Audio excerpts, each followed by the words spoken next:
ಓ ನಮಃ ಶಿವಾಯ. ನಮಸ್ಕಾರ ಗುರುದೇವ. ಯೂಟ್ಯೂಬ್ ಚಾನಲ್ ಆಗಿ ಸಬ್ಸ್ಕ್ರೈಬ್ ಮಾಡ್ಕೊಳ್ಳಿ, ಬೆಲ್ ಐಕನ್ ಕ್ಲಿಕ್ ಮಾಡಿ. ಧನ್ಯವಾದಗಳು.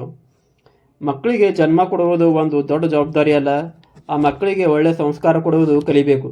ಯಾಕಂದ್ರೆ ಮಕ್ಕಳು ಸಮಾಜದಲ್ಲಿ ನಿಮ್ಮ ಪ್ರತಿನಿಧಿಯಾಗಿ, ನಿಮ್ಮ ಮನೆತನ ಪ್ರತಿನಿಧಿಯಾಗಿ ವರ್ತಿಸಿರ್ತಾರೆ. ಅವರು ಅಪವರ್ತನೆಯಿಂದ ನಿಮಗೆ ಅಪಕೀರ್ತಿ ಬರಬಾರ್ದು.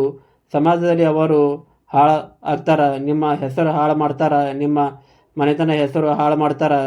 ಅಟ್ಲೀಸ್ಟ್ ಸಮಾಜದಲ್ಲಿ ಹೆಸರು ಹಾಳು ಮಾಡ್ಕೊಲಾರ್ದಂಗೆ ನೋಡ್ಕೊಳ್ಳುವುದು ಜವಾಬ್ದಾರಿ ನಿಮ್ಮದು ಆಗಬೇಕು.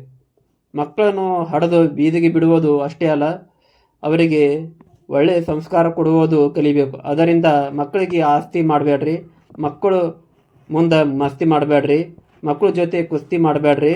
ಮಕ್ಕಳು ತಪ್ಪು ಮಾಡ್ದಾರಂದ್ರೆ ಗಸ್ತಿ ಮಾಡಿರಿ, ತಪ್ಪು ಮಾಡ್ದಾರಂದ್ರೆ ಶಾಸ್ತಿ ಮಾಡಿರಿ.